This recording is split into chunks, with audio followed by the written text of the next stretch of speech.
चरितं रघुनाथस्य शतकोटिप्रविस्तरम् एकैकमक्षरं प्रोक्तं महापातकनाशनं ध्यात्वा नीलोत्पलश्यामं रामं राजीवलोचनं जानकी लक्ष्मणोपेतं जटामकुटमण्डितं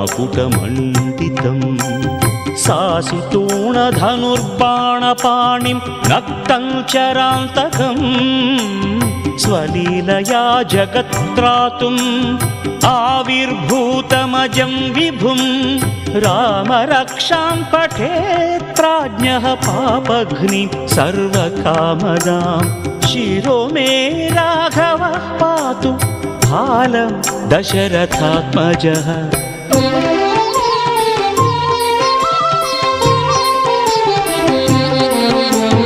कौसल्येयो दृशौ पातु विश्वामित्रप्रियं श्रुति घ्राणं पातु मखत्राता मुखं सौमित्रिवत्सलः जिह्वां विद्यानिधिः पातु कण्ठं भरतवन्दितः स्कन्दौ दिव्यायुधः पातु भुजौ भग्नेशकार्मुकः करौ सीतापतिः पातु हृदयं जामदग्न्यजित् मध्यं पातु खरध्वंसी नाभिं जाम्बवदाश्रयः सुग्रीवेशः कटिं पातु सक्थिनी हनुमत्प्रभुः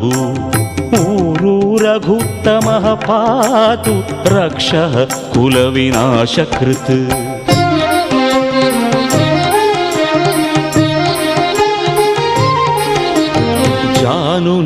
जानुनीसेतुकृत्पात् जङ्घे दशमुखान्तकः पादौ विभीषणश्रीदः पातु रामोऽखिलं वपुः एतां रामबलोपेतां रक्षां यः सुकृती पठेत् सचिरायुः सुखी पुत्री विजयी विनयी भवेत् पाताल भूतल व्योमचारिणः छद्मचारिणः न द्रष्टुमपि शक्तास्ते रक्षितं रामनामभिः रामेति रामभद्रेति रामचन्द्रेति वा स्मरन् नरो न लिप्यते पापैः भुक्तिं मुक्तिं च विन्दति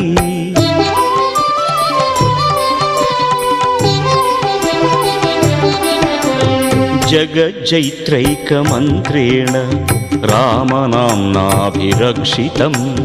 यः कण्ठे धारयेत् तस्य करस्थाः सर्वसिद्धयः वज्रपञ्जरनामेदं यो रामकवचं स्मरेत् अव्याहताज्ञः सर्वत्र लभते जयमङ्गलम् आदिष्टवान् यथा स्वप्ने राम रक्षामि मां हरः तथा लिखितवान् प्रातः प्रबुद्धो बुधकौशिकः रामः कल्पवृक्षाणां विरामः सकलापदाम् अभिरामः त्रिलोकानां रामः श्रीमान् सनः प्रभुः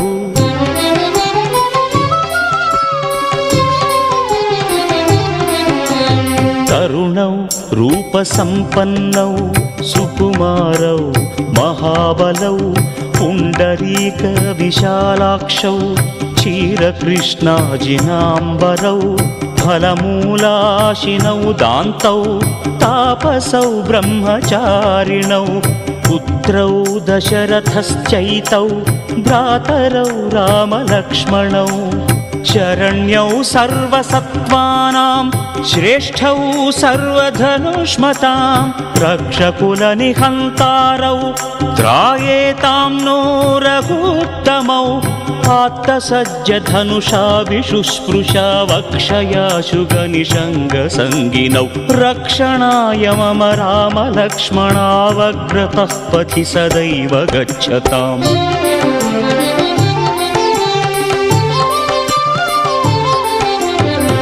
सन्नद्धः कवची खड्गी चापबाणधरो युवा गच्छन्मनोरथन्नश्च रामः पातु स लक्ष्मणः रामो दाशरथिः शूरो लक्ष्मणानुचरो बली काकुत्स्थः पुरुषः पूर्णः कौसल्येयो रघुत्तमः वेदान्तवेद्यो यज्ञेशः पुराणपुरुषोत्तमः जानकी वल्लभः श्रीमान् अप्रमेय पराक्रमः इत्येतानि जपन्नित्यं मद्भक्तः श्रद्धयान्वितः अश्वमेधादिकं पुण्यं सम्प्राप्नोति न संशयः रामं दूर्वादळश्यामं पद्माक्षं पीतवासनं स्तुवन्ति नामभिर्दिव्यैः न ते संसारिणो नराः रामं लक्ष्मणपूर्वजं रघुवरं सीतापतिं सुन्दरं काकुत्स्थं करुणार्णवं गुणनिधिं विप्रप्रियं धार्मिकम् राजेन्द्रं सत्यसन्धं दशरथतनयं श्यामलं शान्तमूर्तिं वन्दे लोकाभिरामं रघुकुलतिलकं राघवं रावणारिम्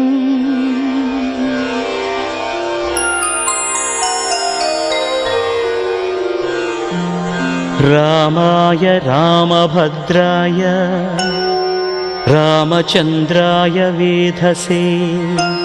रघुनाथाय नाथाय सीतायाः पतये नमः श्रीराम राम रघुनन्दन राम राम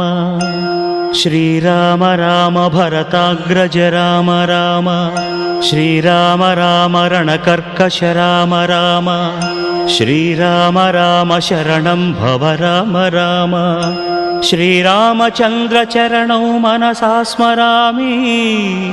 श्रीरामचन्द्र चरणौ वचसा गृह्णामि श्रीरामचन्द्र चरणौ शिरसा नमामि श्रीरामचन्द्र चरणौ शरणं प्रपद्ये माता रामो मत्पिता रामचन्द्रः स्वामी रामो मत्सखा रामचन्द्रः सर्वस्वं मे रामचन्द्रो दयालुः नान्यं जाने नैव जाने न जाने दक्षिणे लक्ष्मणो यस्य वामे च जनकात्मजा पुरतो मारुतिर्यस्य तं वन्दे रघुनन्दनं लोकाभिरामं रणरङ्गधीरं राजीवनेत्रं रघुवंशनाथं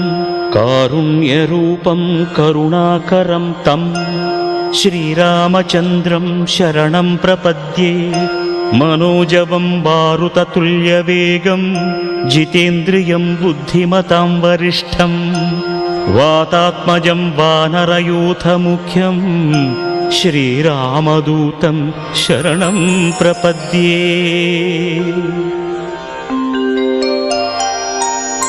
कूजन्तं राम रामेति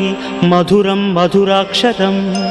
आरुह्य कविताशाखां वन्दे वाल्मीकिकोकिलम् आपदामपहर्तारं दातारं सर्वसम्पदां लोकाभिरामं श्रीरामं भूयो भूयो नमाम्यहम् भर्जनं भवबीजानाम् आर्जनं सुखसम्पदां तर्जनं यमदूतानां राम रामेति गर्जनं रामो राजमणिः सदा विजयते रामं रमेशं भजे रामेणाभिहता निशाचरचमू रामाय तस्मै नमः रामान्नास्ति परायणं परतरं रामस्य दासोऽस्म्यहं रामे चित्तलयः सदा भवतु मे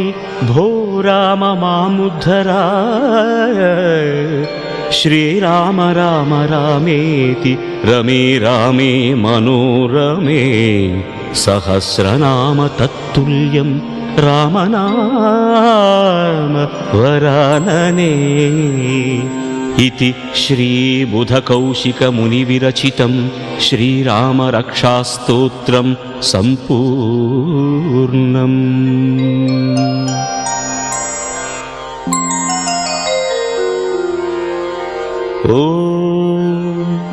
अस्य श्रीरामरक्षास्तोत्रमन्त्रस्य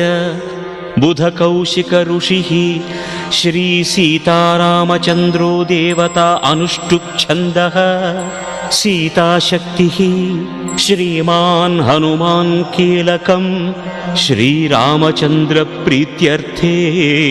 रामरक्षास्तोत्रजपे विनियोगः।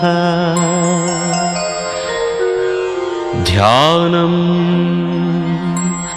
ध्यायेदाजानुबाहुं धृतशरधनुषं बद्धपद्मासनस्थं पीतं वासोवसानं नवकमलदलस्पर्धिनेत्रं प्रसन्नं वामाङ्कारूढसीतमुखकमलमिळल्लोचनं नीरदाभं नानालङ्कारदीप्तं दधतमुरुजटामण्डलं रामचन्द्रम्।